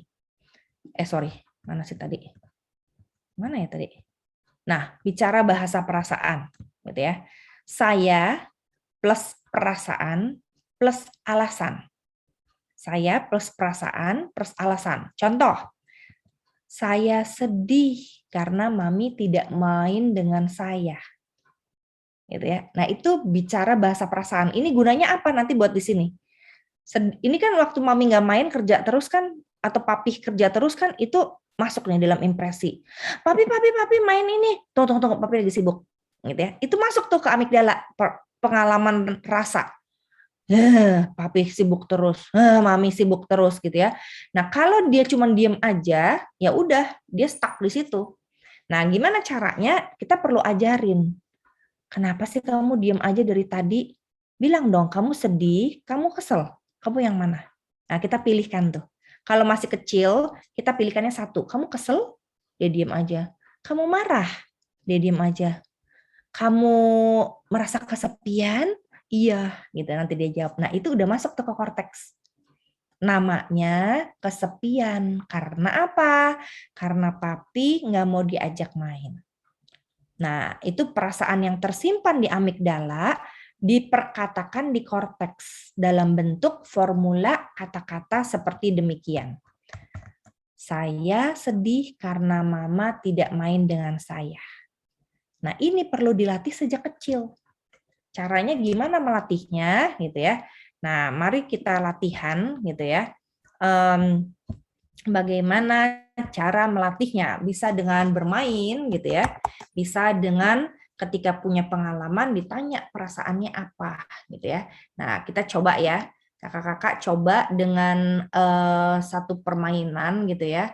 Kita akan mencoba mendeteksi perasaan kita nih masing-masing gitu ya. Aku mau minta volunteer, siapa yang mau jadi volunteer gitu ya. Sekarang Kak, siapakah? Ini siapa sih? Kak Lucy Siahaan, bolehkah? Kak Lucy Siahaan, coba ya. Bisakah? Boleh. Oke ya Kak, aku puter ya. Nanti bikin formula itu, saya tambah perasaan tambah alasan. Nah, oke, silakan. Kapan saya cemburu? Oke. Saya cemburu kalau atau karena Ini cemburu terhadap anak. apa aja. Pokoknya kita berlatih bermain judul pengalaman saya. Oke. Saya cemburu kalau anak perempuan saya lebih pilih peluk papinya daripada saya. Oke, berarti bisa memberikan judul. Judul itu penting, gitu ya. Itu namanya judul, Kak. Thank you banget untuk sharingnya, gitu ya. Aku ganti lagi, Kak, siapa nih ya? Kak Ivana, silakan Kak Ivana. Aku putar lagi ya. Kak Ivana, kita akan cari nama perasaannya. Sekarang, ya. Perasaannya apa yang akan Kak Marina saksikan? TikTok. Tidak berdaya. Oke, tidak berdaya. Kak Ivana, saya tidak berdaya kalau atau karena? Saya tidak berdaya kalau pekerjaan rumah masih banyak yang belum terpegang. Oke, terima kasih. Jadi tidak berdaya ya, itu namanya tidak berdaya ya. Nah, itu kan jadi baru tahu kan, oh saya tuh bukan marah, tapi saya tidak berdaya. Tapi hasilnya bisa marah kan? Duh. Bisa marahin ini, bisa marahin itu, semua aja bisa jadi sasaran tembak gitu ya. Tapi ternyata rasanya itu tidak berdaya. Nah, itu baru tahu kan gitu ya. Nah, kalau kita tidak pernah bermain perasaan seperti ini, atau belajar bersimulasi tentang perasaan kita, maka anak juga nggak bisa tuh dari amigdala ke korteks. Gitu. Jadi, gitu ya. Jadi kakak-kakak penting sekali mencari tahu nama perasaan anak-anaknya. Gitu ya. Nah, saya teruskan lagi. Jadi pertanyaannya di akhir, ini kita di akhir, apakah kita sudah dipenuhi love language-nya pada waktu kecil sehingga tumpah bisa mencintai anak tanpa marah-marah, tanpa kesel? Apakah love language kita sama dengan anak-anak kita? Nah, kalau nggak sama kan berarti kita mesti cari nih love language yang apa love language-nya anak-anak kita gitu ya. Oke. Itu dari saya pertanyaan refleksinya. Lalu saya juga akan berikan ini wheels of emotion. Jadi kalau kakak-kakak nanti lihat gitu ya, apa namanya, wheels of emotion ya, wheels of emotion.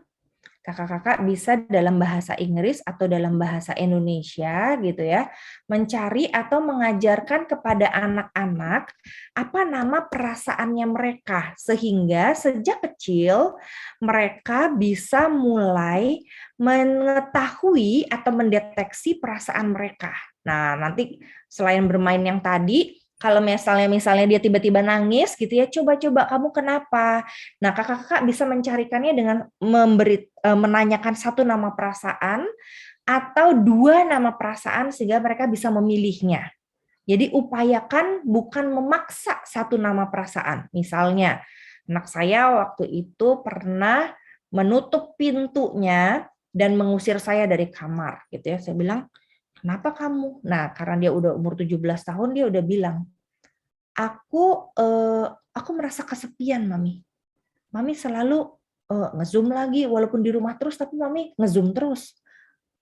Sibuk lah, ngomong inilah sama orang lah, gitu ya. Nah, jadi akhirnya saya tahu, oh dia bukan marah, dia kesepian. Dan itu sebagai, oke, sekarang Mami ambil cuti aja ya, supaya bisa temenin kamu terus. Kamu mau nggak? Gitu.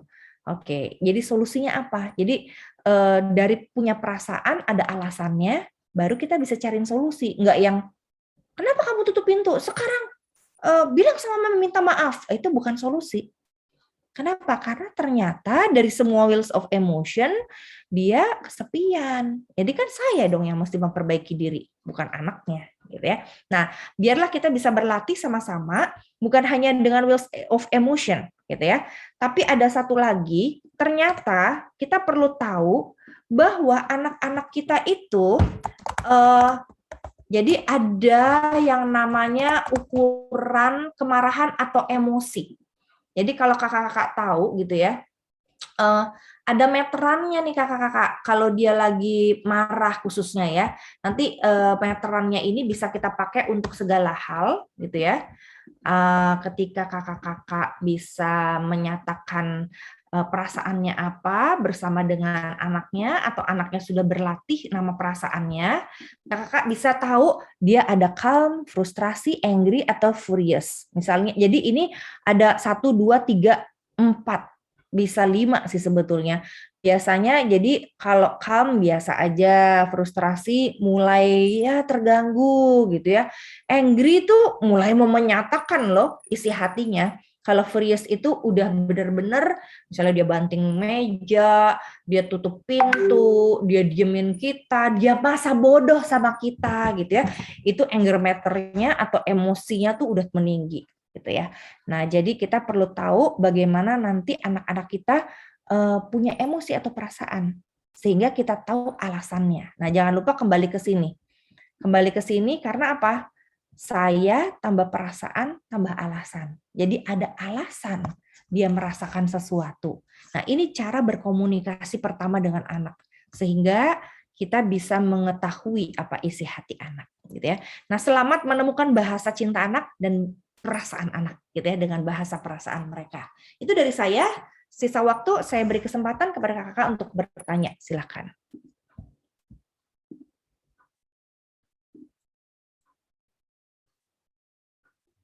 Terima kasih kepada Pendeta Riani yang sudah membantu kita memahami apa itu bahasa cinta dan bahasa perasaan. Bagi Bapak Ibu yang ingin bertanya, silakan raise hand atau bisa menulisnya di kolom chat. Dan akan bisa bertanya langsung kepada Pendeta Riani. Terima kasih.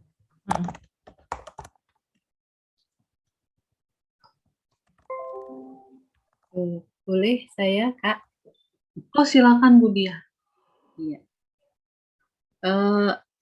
Anak saya yang pertama itu umur 15 tahun, perempuan ya, Bu Riani. Lalu saya kan pernah bertanya pada dia, kalau kamu sukanya apa? Saya pasti menyangka kalau dia udah pernah lah ngeliat-liat tes-tes begitu, karena kan mau masuk ke kelas 10, SMA kelas 1 kan banyak tes-tes gitu ya. Jadi pastilah ini anak juga pernah ditanya, jadi tahu. Saya tanya, saya kasih contoh kalau mama poinnya bahasa kasih ini 10 kayak ini. Terus kalau kakak apa? Terus dia bilang pelayanan. Nah, itu sama dengan saya ya. Lalu untuk anak saya yang nomor 2 itu laki-laki, saya belum bisa bertanya karena dia juga ditanya itu susah gitu. Terus saya lihat itu dia suka memeluk saya dari belakang, memeluk, terus suka kayak mau tinju-tinjuan gitu loh. Terus tapi pernah ada tes tentang sidik jari gitu, dia bahasa kasihnya itu hadiah. Tapi kalau saya dilihat sini kok dia suka memeluk ya, kemungkinan atau di usia yang 12 tahun itu apakah masih perlu difulin juga ya seperti yang tadi 7 tahun itu ya, karena kan saya tanya pasti dia belum bisa jawab ya. Jadi kalau misalnya dia seperti itu tuh, apakah saya harus dua-duanya itu atau perlu tanya seperti yang anak saya yang pertama tadi, sebaiknya bagaimana untuk menelusuri bahasa kasih? Atau beberapa waktu saya harus mencoba terus gitu. Terima kasih. Oke, terima kasih Kak. Jadi bahasa kasih itu sebetulnya cara kita untuk bisa mencintai mereka kan Kak. Ya. Jadi jangan sampai kita terpaku pada bahasa kasihnya apa sih gitu. Kita sudah bisa berikan semuanya, kita kasihin semuanya. Alat ukurnya sampai mereka bisa mereply. Nah, ketika dia memeluk kita nikmatin. Ketika mereka bisa mau dipeluk, kita peluk dia, gitu kan. Akhirnya kita menjadi mahir sendiri untuk melakukan 5 hal tersebut, gitu ya. Jadi saya akhirnya sih dengan 17 tahun anak saya nggak pilih-pilih mau kasih sayang dengan yang cara seperti apa. Cuman awareness-nya adalah ketika kita mengasihi bukan dengan bahasanya, dia akan menuntut gitu. Nah, kalau dia udah nggak menuntut, dia menikmati semua cinta, ya kita berikan semua cinta. Itu aja sih prinsipnya. Jadi hati-hati juga dengan tes-tes yang ada, karena jadi membatasi kita gitu untuk bisa mencintai dia. Karena tujuannya kan mencintai kan dengan berbagai cara gitu. Itu sih Kak. Terima kasih. Kasih sama-sama Kak Dian, Kak Diah. Ya ada pertanyaan lain. Oke, aku menjawab Kak Ida ya. Dua anak saya punya cara berbeda untuk merasa dicinta. Satu suka dimasakin, disiapin kebutuhan. Anak saya yang kecil merasa dicinta saat saya sentuh dan dimanjakan dengan kata oke, thank you. Mudah-mudahan bisa dicek and recheck ke anaknya apakah benar itu yang dia suka. Terima kasih Kak. Kak Kesa, oke. Kak Johanna, apakah hal yang pahit yang pernah dialami anak saat kecil umur 3-4 bisa dihilangkan? Bisa kalau ada minta maaf dan mereka memberikan maaf. Jadi kayak maafin mami ya dek, gini-gini, iya mami, terus dipeluk sama dia, atau dibilang, iya mami aku memaafkan mami. Tapi ada anak-anak yang bilang, terus diem aja, nggak mau memaafkan, nggak apa-apa, tungguin, sampai saatnya tiba dia memaafkan kita. Mungkin bisa 5 tahun, 10 tahun baru dia maafkan, gitu ya. Jadi perlu waktu untuk memulihkan diri atau menghilangkan trauma, gitu ya. Kalau bisa bagaimana caranya, ini pahit sering dipukul, aduh, kalau sering dipukul dia sakit hati, kita membalasnya dengan memberikan sentuhan fisik juga, gitu ya.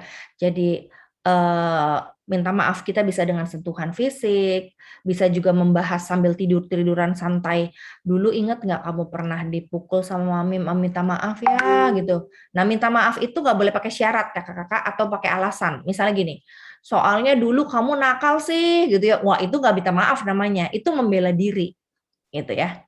Jadi nggak boleh pakai syarat, pakai alasan atau balas balik dia yang salah gitu ya. Jadi kalau pendiam, nah ini belajar di explore untuk bicara. Salah satunya Kak dengan bahasa cinta dan bahasa perasaan. Nah kalau mereka belum bisa ditanya, misalnya gini, tadi di sekolah gimana? Dia nggak bisa jawab kalau nggak biasa ngobrol. Tapi kita bisa tanya, tadi di sekolah seneng atau bosen? Nah, itu pilihan 2 gitu ya. Atau tadi di sekolah senengnya apa? Nah, itu bisa ditanya seperti itu, pertanyaan terbuka. Jadi kita coba mulai dari sekarang ikutin parenting, tiap hari kakak-kakak ajak anak ngobrol, jangan bikin sampai mereka kesel sama kita. Sambil lewat, sambil makan, tadi di sekolah enaknya apa? Senengnya apa? Aduh bosen mami, begitu dia bilang bosen, oh ya bosennya apa? Gitu. Nah, jadi diikutin terus perasaan dia, cerita dia dari perasaannya itu, gitu ya. Jadi seperti itu. Oke. Apakah yang cenderung pendiam kami kedua orang? Iya, kedua orang tua bekerja. Memang berat buat orang tua bekerja ya, sehingga kita perlu memahami kebutuhan anak di waktu yang sangat terbatas dan memenuhi kebutuhan dia. Kayak saya walaupun bekerja di gereja, justru waktunya sangat fleksibel sehingga waktu dia sedih saya nggak ada, waktu dia sakit saya nggak ada, gitu ya. Ternyata dia merindukan waktu-waktu itu. Jadi membayarnya itu memang mahal dan perlu perhatian khusus, sehingga di masa pandemi ini cara saya membayar kesalahan saya atau kekurangan cinta, tuangan cinta di gelas cinta yang kosong waktu itu, gitu ya. Begitu kakak-kakak. Kadian, silahkan Kadian. Oke, terima kasih Bu Riani.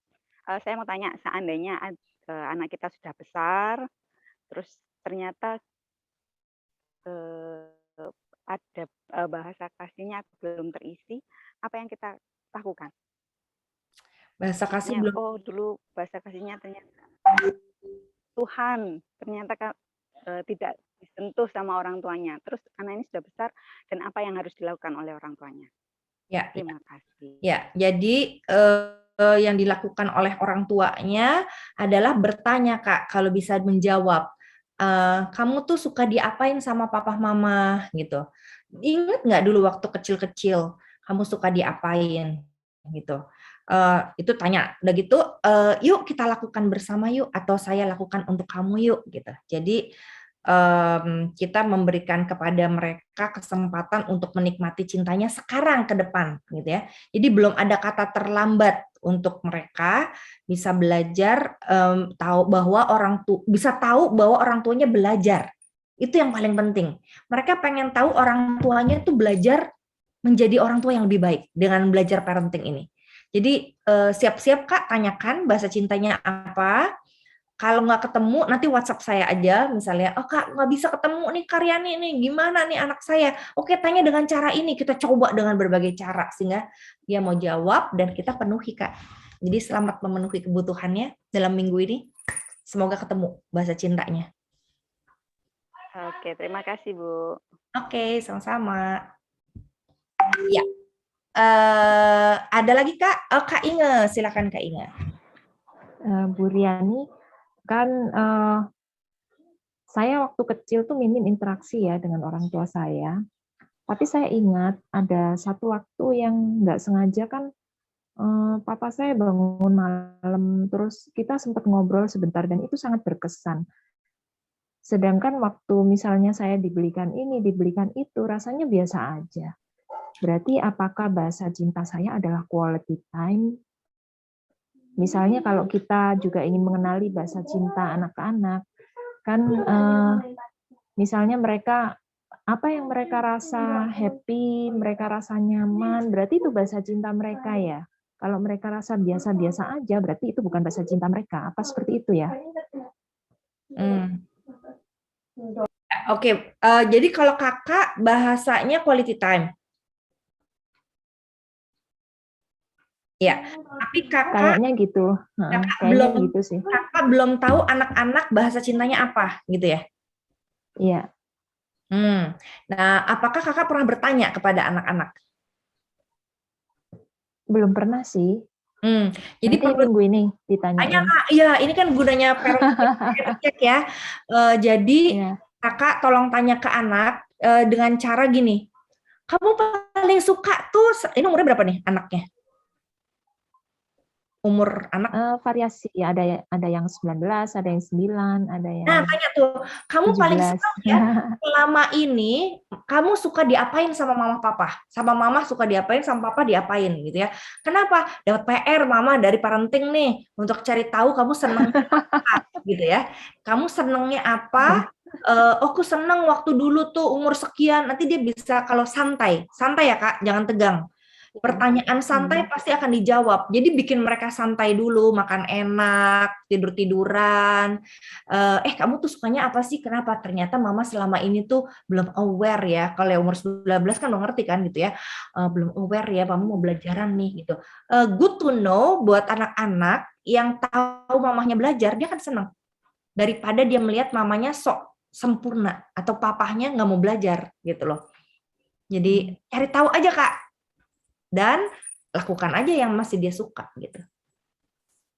Iya. Oke. Makasih.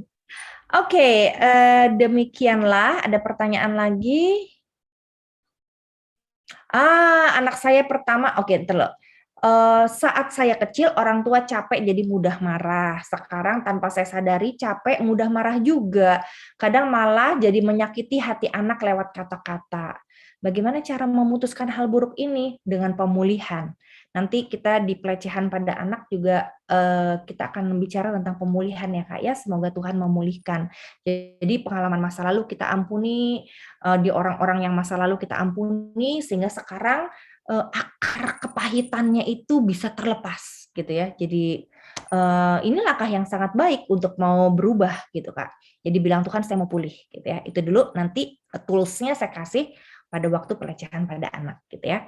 Oke, Kak Luis, anak saya yang pertama sering mengatakan papa suka sama adik terus. Oh, berarti dia iri sama love language yang diberikan papa ke adik. Sementara papa merasa dia 9 tahun sudah disayang-sayang terus, sementara adik baru lahir. Bagaimana cara berkompromi dengan suami supaya kebutuhan cinta pada anak pertama bisa dipenuhi? Nah, kalau mau pegang adik bayi, pegang dulu kakaknya. Udah, kakaknya udah seneng, baru ganti ke adik.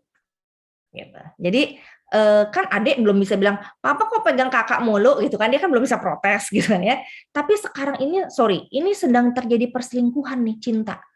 dari kakak ke adik. Nah, ini memang menyakitkan buat mereka gitu. Karena dia kan biasa tidak diduakan. Nah, ketika diduakan ini, coba penuhi dulu. Karena dia merasa ditinggalkan. Perasaan ditinggalkan itu menyakitkan. Nah, berarti dia kan orang yang lebih ke feeling daripada ke thinking. Nah, feelingnya ini perlu dikasih makan kakak-kakak. Jadi, sehingga akhirnya feelingnya dia terpenuhi. Enggak, papa sayang kok sama kamu. Peluk dulu, cium dulu. Sekarang udah paling nggak ada 5 menit, tapi curahkan seluruh rasa dan pikiran kepada si kakak. Setelah 5 menit, sekarang papa gendong adik ya, gitu. Atau kita gendong sama-sama, istilah gitu ya. Oke. Saya pernah merasakan hal itu Kak Luis ketika punya adik. Iya, memang kita semua pernah cemburu ya kalau diduakan sama siapapun, sehingga kita tahu apa rasanya, dan semoga Kak Luis bisa menunjukkan cinta duluan atau papahnya duluan kepada anak pertama gitu ya. Karena memang rupanya dia orang feeling. Kalau anak feeling tuh ada 2 ekstrim, menuntut atau cuek banget gitu ya. Nah, jangan sampai dia cuek banget, berarti dia udah nggak peduli, udah menutup pintu amigdalanya gitu ya, bodoh amat deh gitu ya. Nah, kita nggak mau itu terjadi. Oke. Ada lagi?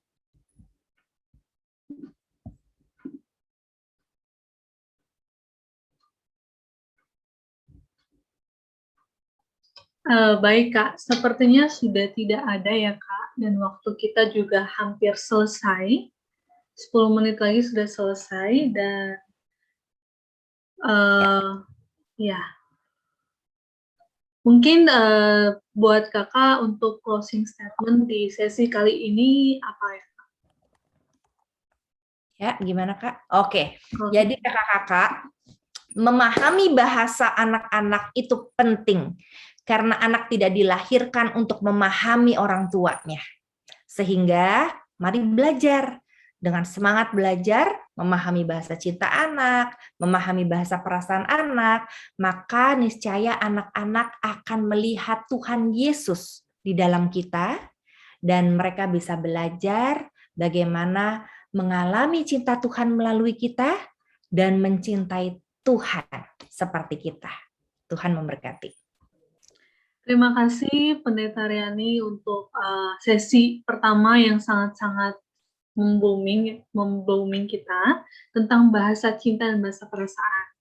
Nah, bagi Bapak Ibu sekalian, kita akan berjumpa kembali pada sesi minggu depan tentang pendidikan non-posko. Nah, tadi yang bertanya soal KDRT, soal gitu-gitu, nanti akan dijawab pada sesi yang di minggu kedua ini. Nah, maka dari itu Bapak Ibu jangan lupa untuk mengisi form evaluasi yang sudah saya share di room chat, dan kita akan bertemu kembali pada Minggu 14 Oktober 2021, minggu depan. Nah, untuk menutup rangkaian acara kita pada sesi pertama, saya meminta kesediaan dari Pendeta Riani untuk menutup kita di dalam doa. Oke. Ya, mari kakak-kakak kita bersama-sama berdoa. Bapa di surga, penuhi kami dengan cinta-Mu yang besar, supaya kami boleh menunjukkan bagaimana kepada anak-anak kami Tuhan mencintai kami secara berlimpah, tumpah. Kami mohon, biarlah anugerah cinta menyertai kami. Kami berdoa juga biarlah kami bisa mencintai anak kami sepenuh hati, sambil kami terus menemukan bahasa cinta utamanya, sehingga mereka merasakan bagaimana Tuhan sayang pada mereka melalui kami. Ajar kami juga memahami mereka dan berbicara kepada mereka dengan mengerti perasaan mereka, sehingga mereka boleh bertumbuh terus di dalam kemahiran untuk berkomunikasi. Bahkan bersama kami mereka boleh menikmati quality time dan bisa menikmati komunikasi yang indah, dan akhirnya mereka juga boleh terus melakukan itu sampai mereka besar nanti. Terima kasih Bapak, berkati setiap kami untuk menjadi orang tua yang bijak dan terus penuh dengan cinta. Dalam Kristus yang mengasihi kami berdoa. Amin. Oke, kakak sampai ketemu minggu depan. Tuhan berkati. Terima kasih Bu Riani. Terima kasih Bu Riani. Terima kasih Pendeta Riani. Terima kasih Bina Warga. Kak Kesya. Terima kasih Kak Kesya. Bu.